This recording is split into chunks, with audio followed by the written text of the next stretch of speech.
I want to show you something. Two numbers, $31,000. That's how much I lost from bad trades over 2 years, wrong entries, wrong exits, wrong setups. $67,000. That's how much I lost from emotions over the same 2 years. Same account, same markets, same charts, two completely different enemies. And I spent 2 years fighting the wrong one. I obsessed over finding better entries, better indicators, better strategies, while the thing that was actually destroying my account had nothing to do with any of that. It lived inside me. And today, I'm going to show you the 5 emotional mistakes that quietly drained more money from my account than every bad trade I ever placed combined. Because if you're struggling right now and you can't figure out why your strategy isn't working, this video is the answer you've been looking for. What's up, traders? Welcome back. Let me be straight with you before we start. This is not a technical video. There are no indicators here, no chart patterns, no entry signals. This is a video about the thing that sits between your strategy and your results, your mind. Because here's the truth, that took me years and tens of thousands of dollars to accept. A perfect strategy in the hands of an emotionally broken trader produces losses. A mediocre strategy in the hands of an emotionally disciplined trader produces profits. The strategy is not the variable that matters most. You are. And these 5 emotional mistakes are the proof. Let's get into it. Emotional mistake 1. Ego masquerading as confidence cost. $18,400 over 14 months. Let me tell you the difference between confidence and ego in trading. Confidence says, the setup looks good based on my analysis. Ego says, the setup looks good because I said so. Confidence respects the stop loss. Ego moves it. Confidence accepts a small loss and moves on. Ego holds a losing trade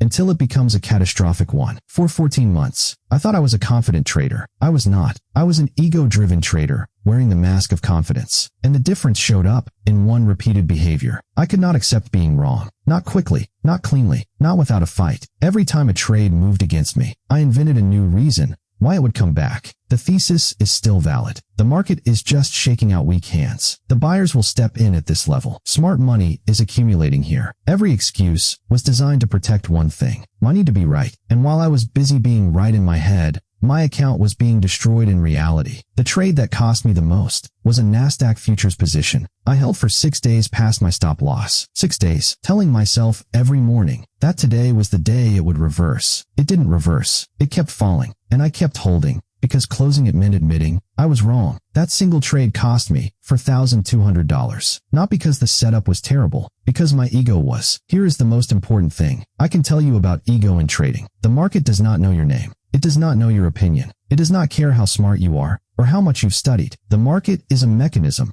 that moves based on collective human behavior. Your ego is completely invisible to it, but it is completely visible in your account balance. Fix the ego first. Everything else becomes easier. Emotional mistake 2. Trading to feel something cost. $14,200 over 8 months. This one is uncomfortable to admit. There were months in my trading career where I wasn't trading to make money. I was trading to feel alive. Trading produces a very specific kind of adrenaline. The moment you enter a position, something changes in your nervous system. Your focus sharpens. Your heartbeat quickens. Everything feels urgent and important and real in a way that ordinary life sometimes doesn't. And I got addicted to that feeling. Not consciously, not in a way I could see clearly at the time. But looking back, the pattern is undeniable. I traded most aggressively on days when I was bored. I took the most questionable setups on quiet market days when nothing was really moving. I overtraded consistently on Fridays when I was restless and wanted the week to end with a bang. I wasn't trading the market. I was using the market to manage my emotional state. And the market charges a very high price for that service. Boredom trades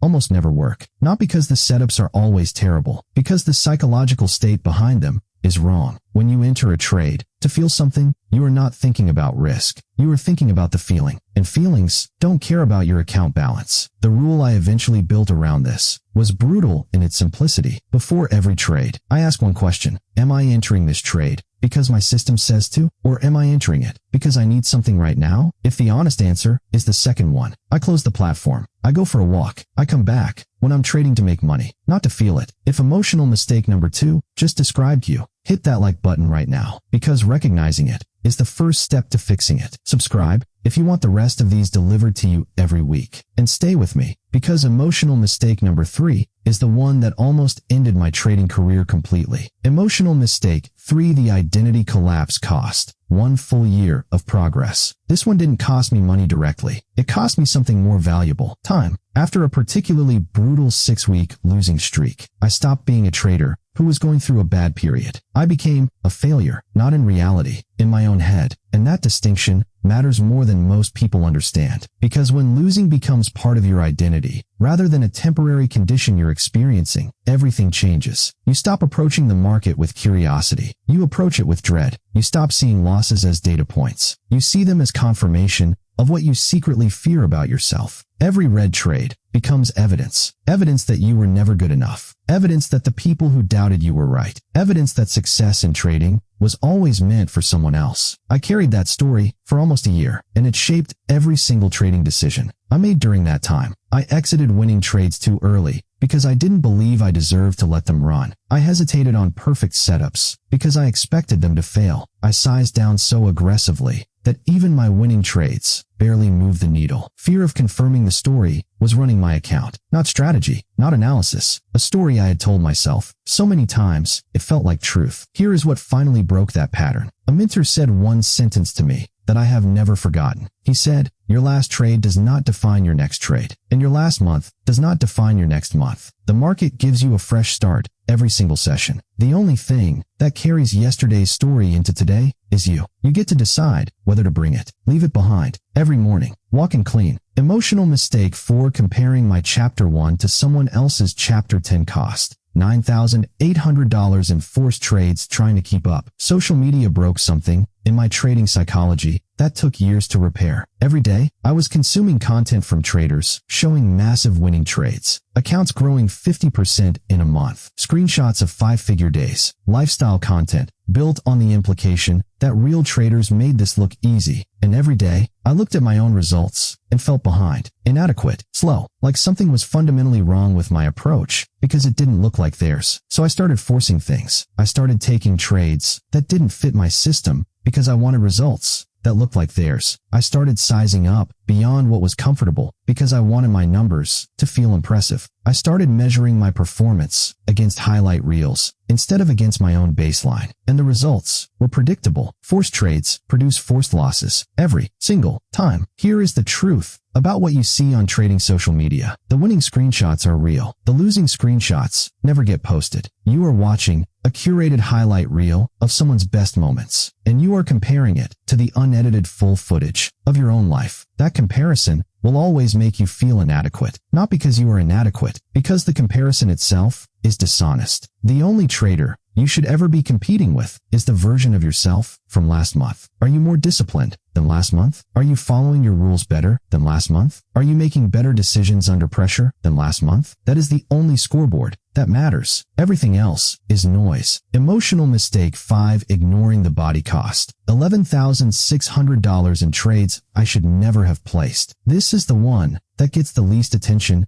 in trading education, and it might be the most practically impactful one on this entire list. Your body is the hardware your trading mind runs on, and hardware under stress produces bad outputs. I used to trade through everything: poor sleep, bad diet, high stress from personal life, family problems, financial anxiety unrelated to trading, health issues I wasn't addressing. I treated trading like it existed in a sealed environment separate from the rest of my life, like I could close the door on everything happening outside and sit down at the desk as a clean, neutral decision-making machine. That is not how human beings work. When you are sleep-deprived, your risk tolerance increases significantly. Your brain in that state seeks reward more aggressively and evaluates danger less accurately. You take trades you shouldn't. You size up when you shouldn't. You hold losers longer and cut winners shorter. Not because your strategy failed, because your brain chemistry is impaired. I tracked this for 3 months in my journal. The data was undeniable. On days I slept less than 6 hours, my losing trade percentage was nearly double my normal rate. On days with high personal stress, my average loss per trade was 60% larger than normal. My body was speaking the whole time. I just wasn't listening. Now sleep is part of my trading system. Exercise is part of my trading system. Stress management is part of my trading system. Not because I became a wellness influencer, because the data showed me that my physical state was directly showing up in my account balance. Your lifestyle is your edge, or it's your liability. There is no neutral ground. Drop a comment right now. Which of these 5 emotional mistakes has cost you the most? Ego, boredom trading, identity collapse, comparison, or ignoring your body. Just drop the number 1 through 5 because I want to know which one is hitting hardest in this community right now, and I'll make a dedicated deep dive video on whichever one gets the most responses. The common thread looking back at all 5 of these mistakes, there is one thing they all share. Every single one of them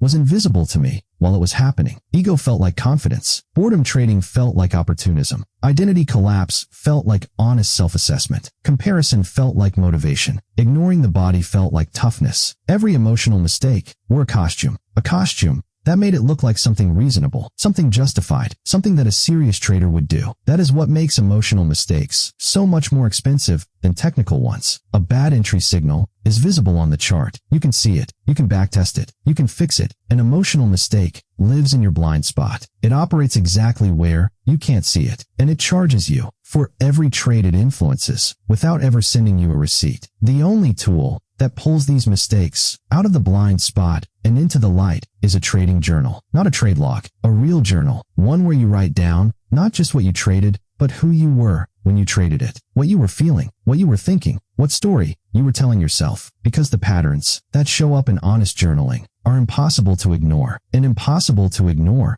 means impossible to keep repeating. The shift the day I stopped trying to build a better strategy and started trying to build a better trader was the day everything changed. Not the chart reader, not the indicator user, not the entry signal finder, the human being sitting in the chair, their sleep, their ego, their identity, their relationship with comparison, their awareness of what emotions are running in the background of every decision. When I started doing that work, the technical side of trading became almost secondary, because a disciplined, emotionally aware trader with a mediocre strategy will outperform an undisciplined, emotionally reactive trader with a perfect one. Every time, without exception. The strategy is the vehicle, but you are the driver, and no vehicle performs well when the driver is compromised. If you walked away from this video with one thing, I want it to be this. The next time you have a losing trade, before you change your strategy, ask yourself one question. Was that a strategy failure? Or was that an emotional failure wearing a strategy costume? Because the answer to that question will tell you exactly where your real work needs to happen. And the traders who are honest enough to ask it